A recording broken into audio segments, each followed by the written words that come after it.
Okay, this is Thomas Freed on the Liberty Works Radio Network. This is the Truth Attack Hour, and yes, that's right. We're back. We're back with the Truth Attack. Okay, I've got a lot I want to get into. I want to continue with last week's talking about what happened in 1913 and how we got here today. So, we are the Liberty Works Radio Network, and we do need the support of the members of the listening audience to keep the network broadcasting and the information coming. So if you enjoy the shows, the information, the topics, the lectures, the revelations, and the guests and hosts on the other shows of the network, we sure would appreciate it if you could find your way over to the LibertyWorksRadioNetwork.com website, if you're not already there listening online, and get signed up as a subscribing member, even if it's as little as $15, $20 a month. Every membership helps, and we do need the support of the audience to keep the network broadcast and the information coming. So, where are we going to start? You know, there's not a whole lot of current events to talk about today. The Democrats are all raving about, or Trump will have a third term. I mean, this is just as crazy as it gets. This is Democrat politicians taking advantage of the fundamental constitutional ignorance of their own party members, scaring them with the Trump third term. That is constitutionally impossible, because you would have to amend the Constitution for Trump to run for a third term, and that isn't going to happen. Too many states would not support that kind of thing. So this is just constitutional nonsense being thrown out by a Democratic Party that doesn't know what's in the Constitution and knows that its own party members don't know what's in the Constitution. On the economic front, the tech companies are just reporting great earnings, and it's driving the market forward based on the technology. And the only thing holding back the economy right now is the fact that the Federal Reserve Bank has refused to lower interest rates, which has the effect of denying Main Street access to capital, which it's going to need to get things restarted after the crunch and the hit it took from 4 years of inflation under Biden, which substantially shut down the economy. And basically, as I've said before, the price of oil is your economy. When it's high, people can't afford to get to work. When it's low, the high tide floats all boats. Everybody does well when the oil is low and energy is low, because men can do things, they can take on enterprises, they can afford the current enterprises, and they can expand when energy is cheap. When energy is expensive, all of that becomes hard to do, and fewer companies do it. So the economy slows, which is what happened under Biden with 4 years of inflation. So Jerome Powell at the Federal Reserve Bank is too late to the game over and over and over again. Trump is absolutely right to replace him. The guy is out of touch. He was late raising rates and raised them way too high, and now he's late lowering them. The rest of the planet has interest rates. The rest of the planet's Federal Reserve banks, most of them, have interest rates between 1.5% and 2.5% right now. They understand giving access to capital to Main Street is an important part of economy. So they've lowered their interest rates to give access to their people to capital, because after COVID and Biden and inflation and high interest rates all over the planet, people need a break to recover, and all the other banks have done it. The Federal Reserve is not. We're at 4.5%. They're at 2 or less, and you'll have to ask him why. He just is not seeing reality and isn't in touch with what's happening around the planet. Trump's tariff gambits have paid off in spades, and the rules have been rewritten, and the structures are different now. On the other hand, of course, Biden's incompetence has now become the subject of hearings on Capitol Hill, Well, the Democrats are all taking the fifth. Oh, there's a surprise. They don't want to talk about how Joe didn't know what he was doing. He didn't know he canceled gas shipments to Europe. He didn't know he opened the border. He didn't know he advocated for men to be competing against women and taking the gold medals of the scholarships all the way up to the Olympics. He didn't know any of these things because he wasn't there. He was dementia ridden from day one, and I told you that 8 years ago. Well, 5 years ago, 5.5, actually 6.5, because I told you that when he started running for office. And it was obvious his whole term. He wouldn't take questions from day one. It's one question and out the back door. Donald Trump taking questions till they're tired of asking them. Okay, so we need interest rates lower, and that'll pretty much bring the Main Street economy back the way the Wall Street economy has already recovered from the earnings reports. Okay, so let's talk about 1913. Last week I talked about the Brushaber v. Union Pacific Railroad decision, where the Supreme Court upheld the constitutionality of the income tax as a function of indirect taxation. I pointed out that Frank Brushaber was not a taxpayer. He didn't represent any taxpayers. He filed the suit as a stockholder with standing to sue his own company, Union Pacific Railroad. He sued because Union Pacific announced its intentions to comply with the new income tax law and deduct and withhold tax from certain parties and then send the tax into the Treasury. The Supreme Court specifically identifies this indirect scheme of collection of the tax, providing the shifting of the burden. The tax is never paid by the actual party with the responsibility to pay the tax to the Treasury. It's never paid out of their own pocket. The tax comes from being collected from transactions with other people. The same way a store collects a sales tax. The store never pays sales tax out of its own pocket. It only sends in what it has collected at the cash register from customers. And the law makes the store liable for both the collection of the tax and the payment of it to the Treasury as the tax collector. And there's a classic shifting of the burden where the store only pays tax in the form of monies it has taken from other people, and it's the middleman that passes them through to the Treasury.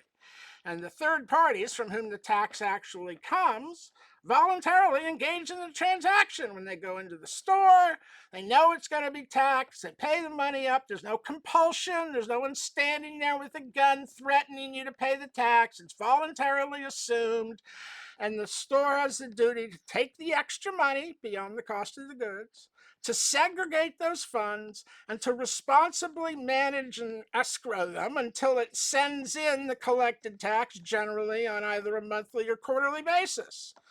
And that way, the tax is indirect. Now, when analyzing the income tax, the Supreme Court says on page 21 of the Brushaber opinion, it's analyzing the scheme of the tax that it's testing in this case. And they say the act provides for collecting the tax at the source. That is, makes it the duty of the corporations, etc., to retain and pay the sum of the tax, unless the person to whom the payment is being made claims an exemption. Okay, so here it is, the indirect shifting of the burden, collection of the tax at the source. Right from the beginning, it was collection of the tax.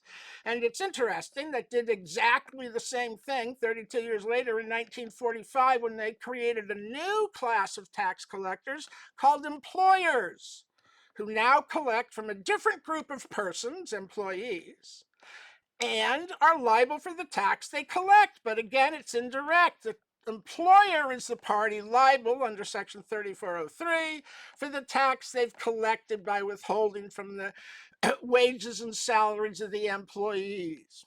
But back to 1913. So we know about the employers in 1945. Who were the tax collectors under the original legislation of 1913? Who the Supreme Court identifies are given this duty to retain and pay the sum of the tax? Well, when you examine the code, you find that those persons are the withholding agents, defined in law at 7701A16, which is the same code section where at A1 the term person is defined for use throughout the title. The withholding agent, defined at 7701A16, is defined as any person with a duty to retain and pay a tax under sections 1441, 1442, 1443, and 1461. So there's the authority in law for the tax collector, the class of tax collectors created by the 1913 legislation. And when we go examine those code sections, 1441 says the withholding agent will collect from non-resident aliens on wages and salaries and rent and interest and dividends and all the things listed in section 61. They're listed in 1441B with wages and salaries, which of course aren't in section 61, which we'll talk about in a bit. But the non-resident alien is the person the withholding agent is charged with collecting tax by withholding from payments. 1442 says foreign corporations must be collected from, and 1443 says foreign tax-exempt organizations. So there's 1441, 42, that's 3 of the 4 code sections in the definition of the withholding agent, and the only persons the withholding agent is authorized and required by law to collect tax from are all foreign. So it must be in 1461 where citizens are taxed, right? Nope, 1461 says every person required to deduct and withhold any tax under this chapter is hereby made liable for the tax. 1461 is that code section that makes the tax collectors, the withholding agents, liable for the payment of all the taxes they've collected from foreign persons. Now, how is this possible? Well, maybe we should go to the original legislation of 1913 and take a look at what it said in that, because the original legislation was the Underwood-Simmons Tariff Act of October 3rd, 1913. Now, does everyone know what a tariff is? No. A tariff is one form of an impost. An impost, of course, is one of the 3 forms of indirect taxation authorized by the Constitution under Article 1, Section 8, Clause 1, made enforceable at law by the original necessary and proper enabling enforcement clause of Article 1, Section 8, Clause 18. So, a tariff is an impost. An impost is the power to tax foreign persons, foreign activity, foreign imports, and in foreign places, like territories and possessions and in foreign countries under tax treaties. Underwood-Simmons Tariff Act, it's a foreign tax. The withholding agents collect from foreign persons. And there is no direct taxation of the labor of the American people. There's no direct taxation of the laborer to begin with, not even the non-resident aliens pay it themselves. It's withheld from them as foreign persons. And if they have a problem, they file a Form 1040 to get a refund of over-withheld monies. But there isn't supposed to be any money withheld under the original legislation from any citizen. And since it's a tax that's collected at the source through the duty of the corporations, etc., to retain and pay, how was it ever collected from citizens before World War II? It wasn't. There was no legal authority to collect this indirect tax from citizens. Anyone who filed out of ignorance made themselves subject to it. But it wasn't imposed on them. It was applied mistakenly to themselves. But most people had no duty to file and didn't file previous to World War II. They were mired in a recession, for God's sake. Nobody was paying income tax except the companies and the wealthy and the people deriving money from the territories and possessions in foreign countries under tax treaties. That's why the numbers jump after 1942. Okay, so the original legislation was a tariff act. That's a tax on foreign activity. We'll be back in 5 with more in just a moment. This is Thomas Freed on the Liberty Works Radio Network. This is the Truth Attack Hour. Keep listening, and we'll be back with more in 5.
Okay, this is Thomas Freed on the Liberty Works Radio Network. This is the Truth Attack Hour, and I'm going to get right back into it. We're discussing the original legislation of 1913, the Underwood-Simmons Tariff Act of October 3rd, 1913, and the Bruchaber v. Union Pacific case. And we're looking at the laws that were enacted and were justified and explained in the language by the Supreme Court. And we see that they explain it's an indirect tax collected at the source. And when we examine the authority of the tax collectors created by this legislation in 1913, we see that they're called withholding agents. And nobody pays attention to withholding agents today because the government wants to focus on the employment relationship. But all the banks and brokers are withholding agents. They don't have any other legal capacity to act in. They're not your employer. They're only a withholding agent. And that means that if you tell them you're an American citizen, you are exempted from their authority to collect tax. Even if the IRS asks them to, they have to say no, or they can become sued for taking tax from a party that they're not authorized to collect tax from. It would be like the government coming along and asking them to use a baseball bat to beat you up. They then can't take a bat and beat you up and say it's okay because the government told us to do it.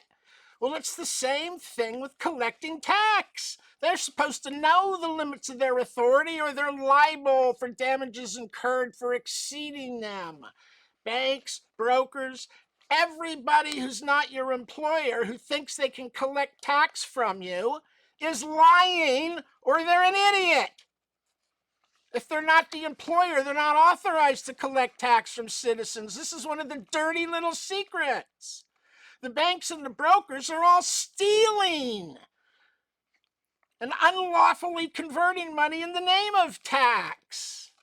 Even when they get a levy, it's fraudulent because there's no notice of seizure. This is in the private sector.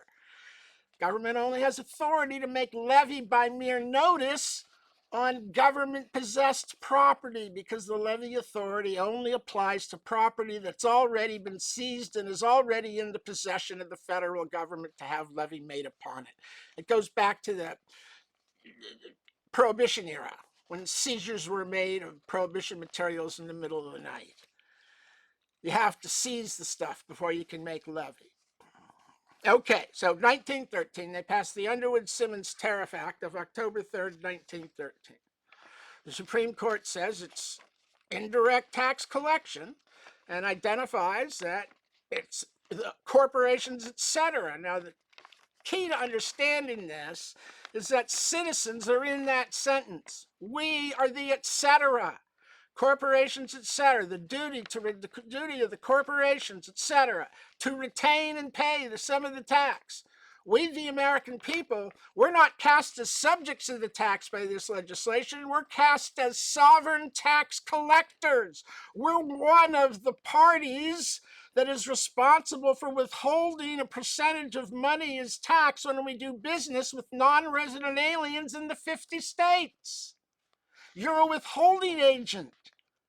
That's the way you become a taxpayer, by collecting money from a non-resident alien or as an employer after 1942. So citizens are part of the group of people who were tasked with the duty to collect tax by withholding money as tax from payments made to non-resident alien individuals, corporations, and foreign tax-exempt organizations.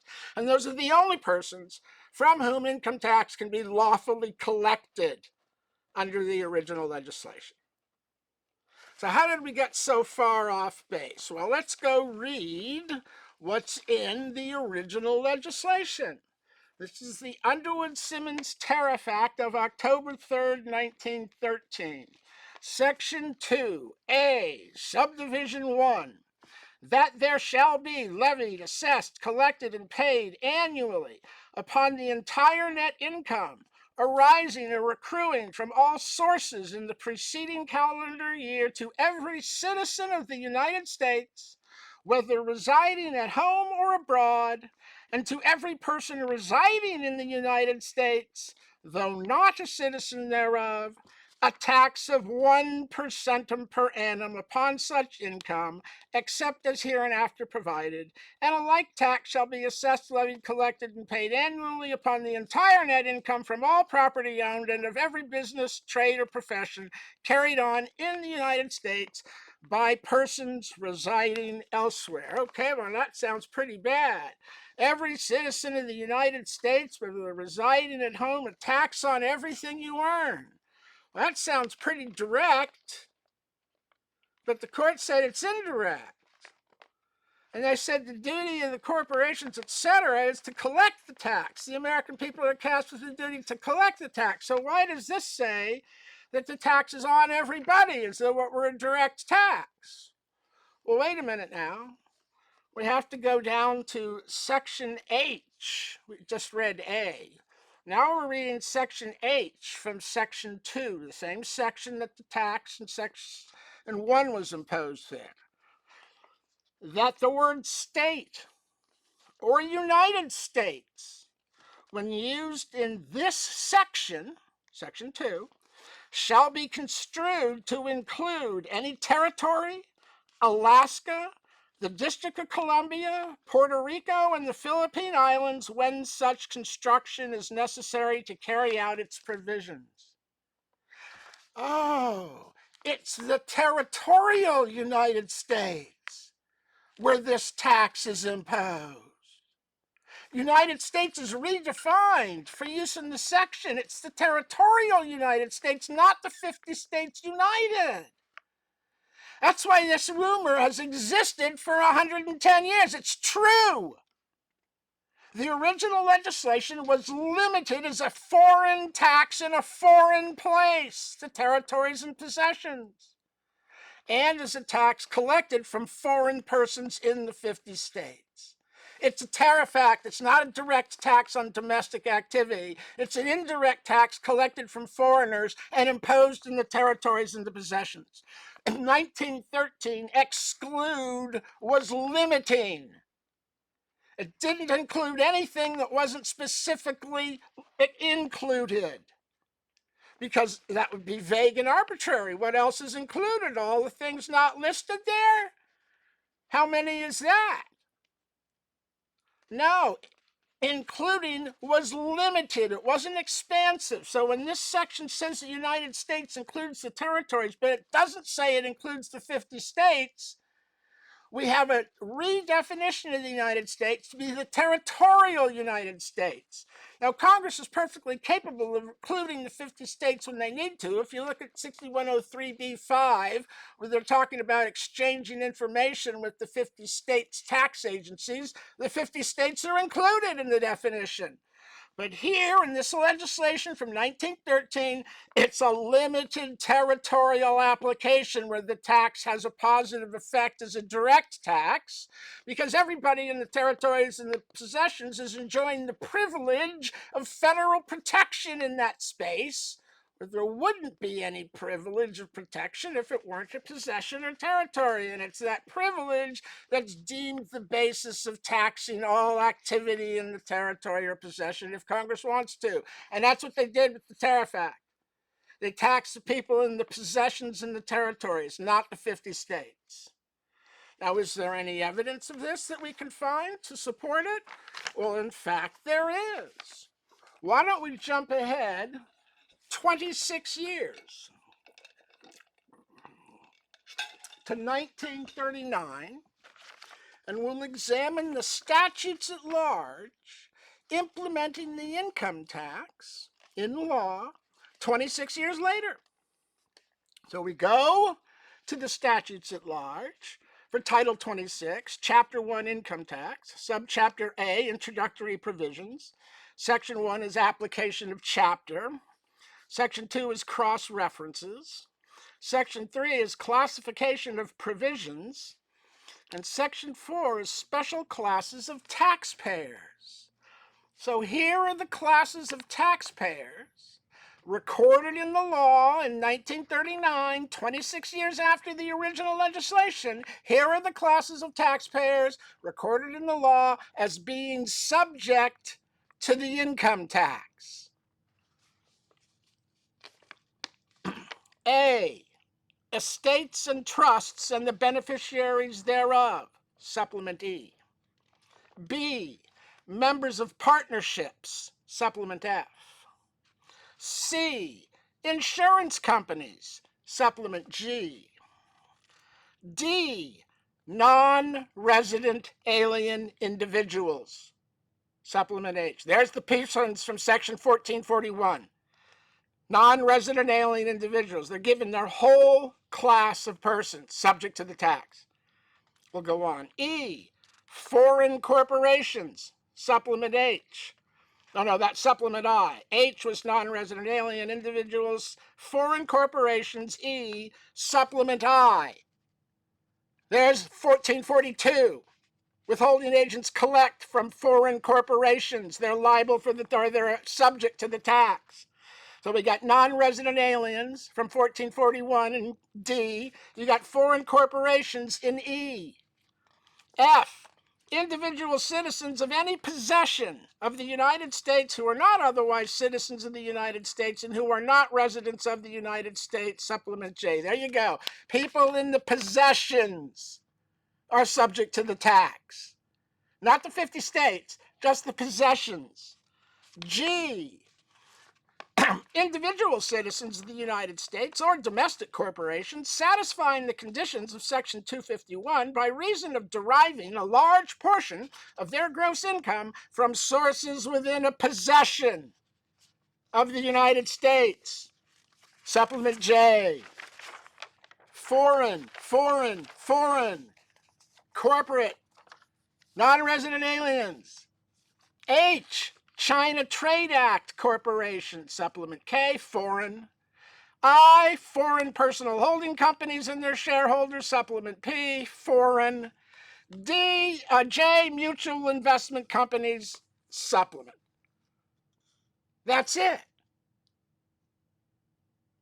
That's it. The only parties subject to the tax are the corporate, the partnerships, the non-resident aliens, the foreign corporations, the people in the possessions. This is what the law records 26 years later in 1939. It was a tariff act that taxed foreign persons in the 50 states through the duty of the withholding agents to retain and pay the sum of the tax unless an exemption, notice of exemption, was provided. Citizens don't know to provide a notice of exemption, so the banks and the brokers can withhold from you because you haven't told them you're a citizen, and they're limited as withholding agents since they're not your employer. So in 1913, they passed the Foreign Tariff Act. The Supreme Court identifies it as an act that provides for collection of the tax at the source through the duty to retain and pay by the withholding agents, who are then made liable under 1461 for all the tax they have collected from foreign persons, non-resident aliens, foreign corporations, foreign tax-exempt organizations, and there is no authority to collect from citizens. And the withholding agent, the taxpayer, the party made liable for payment of the tax at the Treasury, is never made liable for tax on their own earnings. They're only liable for the amounts they collected from other persons, providing for the classic shifting of the burden that makes the tax indirect rather than direct, which is precisely what the Supreme Court said in upholding it. They rejected the direct tax argument for a whole bunch of reasons.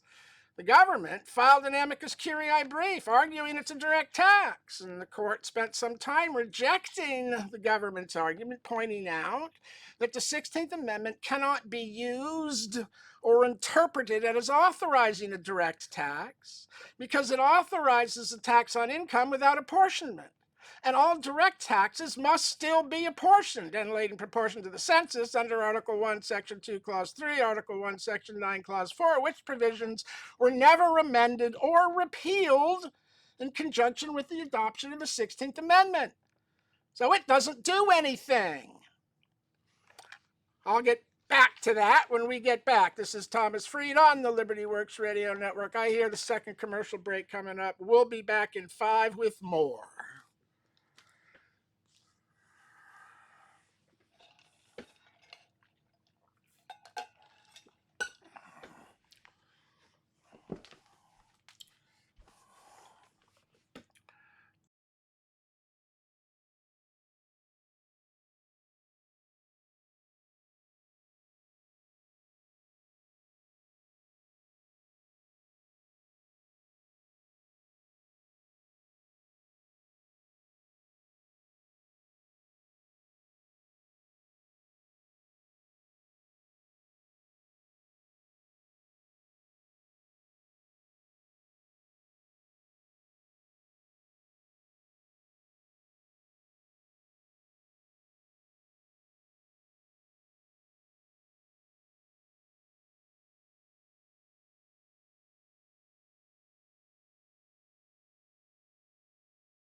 Okay, this is Thomas Freed on the Liberty Works Radio Network. Let's just get right back into this. When we came up on that commercial break, I was explaining how the government had argued in an amicus curiae brief in Brushaber that the 16th Amendment did create a new power to tax directly and without limitation. And I've explained the Supreme Court shot that down, pointing out that the scheme of the taxing legislation wasn't a direct tax at all. It was collection of the tax by tax collectors authorized to collect from certain parties in certain places, subject to the foreign authority to tax that a tariff act is enacted under. And they specifically rejected the claim that the 16th Amendment created a new power to tax without limitation by pointing out that you can't use one law to destroy another, and that if we interpret the 16th Amendment as authorizing a direct tax, that creates an irreconcilable conflict with the provisions of Article 1 limiting all direct taxation. Since there was no repeal and no amendment of those Article 1 provisions limiting direct taxation, there is no new authority that can be conferred. Aside from that, even if there were a new authority, or if you interpret the 16th Amendment as a new authority to tax income indirectly, that would still require an enabling enforcement clause in the amendment to authorize Congress to write new law to enforce the new power created. And without an enabling enforcement clause, it's impossible for Congress to claim that it has authority. It's impossible for any court to show subject matter jurisdiction, which requires not only the power to tax in the Constitution be shown, but that Congress be constitutionally authorized to write law to enforce the specific power claimed. Both of those elements in the Constitution are necessary for the federal courts to enforce any power to tax, the power exercised and the authority to write law.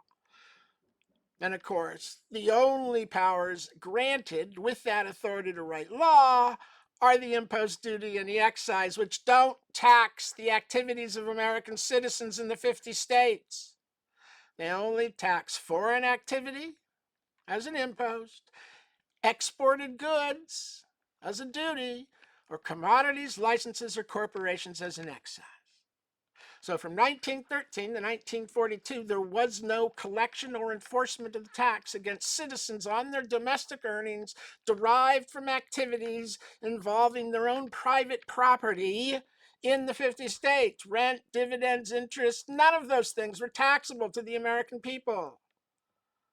They still aren't taxable, because the words wages and salaries aren't in Section 61, which is, of course, where everything turned and what history hinges on. Because in 1942, up until that point, they had not been allowed to tax American citizens under the 16th Amendment. It wasn't a new power to tax everybody's earnings as income, gross income, directly. It was collected as an indirect tax. And then, of course, in 1942, they passed the victory tax, which was an unconstitutional direct tax on the earnings of all Americans. They got away with it. Nobody sued. It lasted 2 years as a war revenue measure and expired, and nobody complained. So they passed a new set of tax laws allowing for the withholding and the collection of the tax at the source by allowance from employees, which could include United States citizens. So for the first time, you had an authority to collect tax from citizens if they asked for it. Not because they had to, but if they asked for it. Why? Because there's no tax imposed in the new law. The victory tax expired. They continued the withholding, but they never imposed any new tax. They just let you assume the 1913 tax applied to you, when it didn't. They used the victory tax and the combination of the Depression and World War II traumas to collectively get America to forget that the federal government has no authority to tax you and your activities in the 50 states. So after World War II, more people were filing, and the government began enforcing against people who lied on the returns, because that's easy. You lie, you can be prosecuted. And in 1955, the Supreme Court issued the Glenshaw Glass, Commissioner v. Glenshaw Glass decision, which asserted Section 61 after recodification in 1954, which moved it from Section 22 to Section 61. Glenshaw Glass asserts that Section 61 was Congress enacting a law allowing them to tax all accessions to wealth, interest, rent, dividends, alimony, tips, salaries, wages, even though they're not in the statute. They were removed in the recodification. But this ruling, Glenshaw Glass, concerning Section 61, has since become the basis for the direct application of the tax on all sources, regardless of the absence of any activity, transaction, event, or place subject to any impost, duty, or excise taxation. So this Glenshaw Glass is the basis for the misapplication of the tax as a direct tax, which has been going on since 1955. And it's the basis for the circuit courts, all of them, reversing the original Bershaber decision that the tax is indirect and not direct. And now you have all the courts in America enforcing it as a direct tax without limitation on everything you do in the 50 states. Absolutely still unconstitutional, absolutely still not in the law, and never imposed.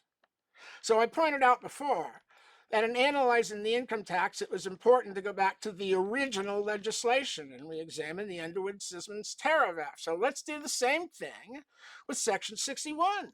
Let's examine the original legislation out of which Section 61 came out of, because Section 61 was not part of the Underwood-Simmons Tariff Act in 1913.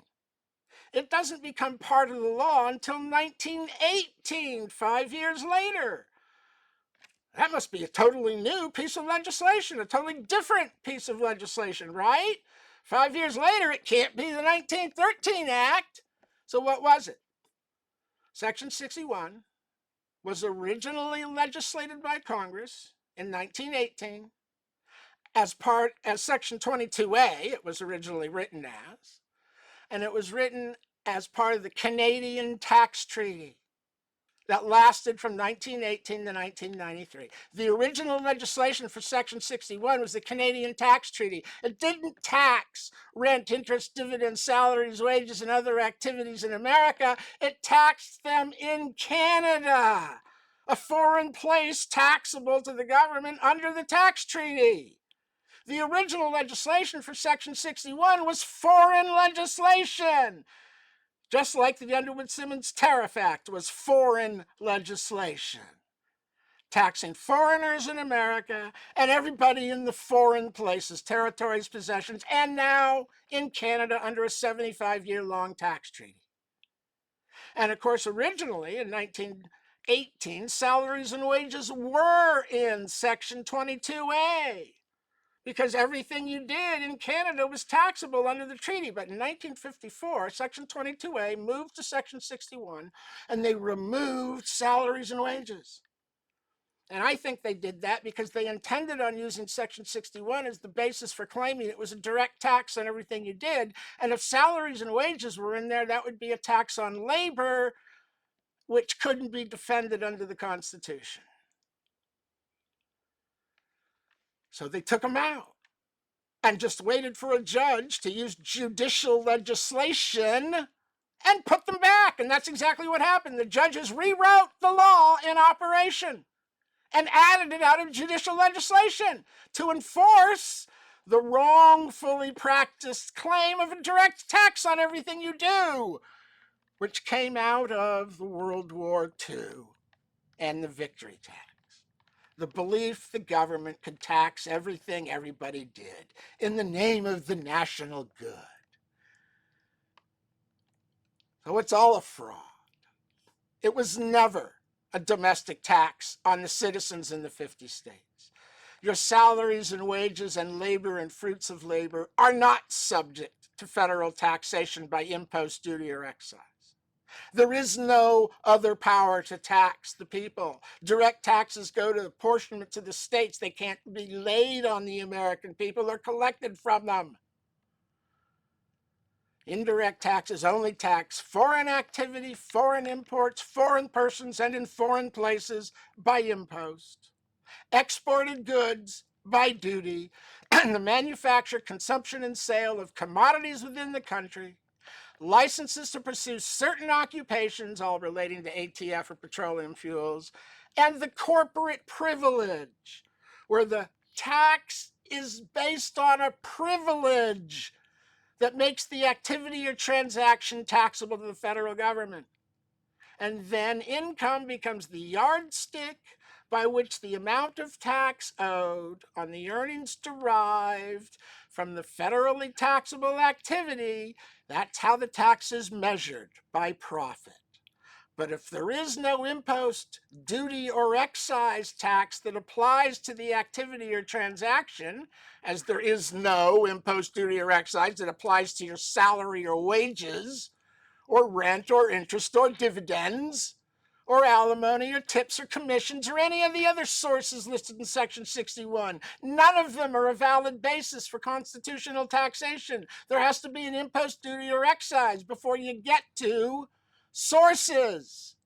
Sources aren't a valid constitutional basis. That's the constitutional fraud that has been perpetrated to impose and enforce a direct tax rather than indirect collection of the tax at the source. Shifting of the burden, where the collectors, the withholding agents, and the employers only turn over what they have withheld from the parties, the persons that they're required and allowed to collect tax from. And the employer, of course, has the additional burden and duty of paying the taxes that are imposed on his business.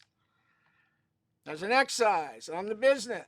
They have a matching tax on Social Security. They have an unemployment tax that they have to pay on top of your salary and the matching Social Security. So, it's all indirect. Collection of the tax at the source, the duty to retain and pay. Citizens are cast in the role of the withholding agent, which of course is the proper role for the sovereign power, the tax collector. The King of England doesn't tax himself. The sovereign doesn't tax himself. The sovereign sends out his army of collectors to collect tax from his subjects. We, the people, are the sovereign. The duty, the role that we're cast in is not the subject paying the tax. We're the tax collector. We're the sovereign role of the collector when we do business with foreign persons. And you make yourself subject to a tax on labor that doesn't exist in law or the Constitution when you voluntarily file a Form 1040. And the Supreme Court has already rejected this reversal of the direct and indirect nature of the tax. It's been perpetrated in the circuit courts. They ruled last year and more income taxes are indirect. That contradicts what every single circuit and district court in the country has been doing for 50 years. 50 years. The Supreme Court flatly says it's indirect. Well, they've been flat out arguing it's direct and fining people up to $50,000 for making the frivolous argument that it's indirect, which was the correct argument. So the courts have been fining people for correctly arguing the Constitution because they thought they could rewrite it with judicial legislation. And the Supreme Court let them get away with it for 70 years. It's all constitutional fraud. Every single bit of it. The truth is right here at taxfreedom.com. If you need help, IRSZoom.com. Every single person in the country getting correspondence from the IRS and the DOJ should be on this website getting help. They have no place left to go. The Supreme Court is going to have to apply what it ruled in the next case. At some point, it's got to apply it to a domestic case with citizens in the 50 states. They can't go on allowing the circuit courts to destroy people's lives and rob them.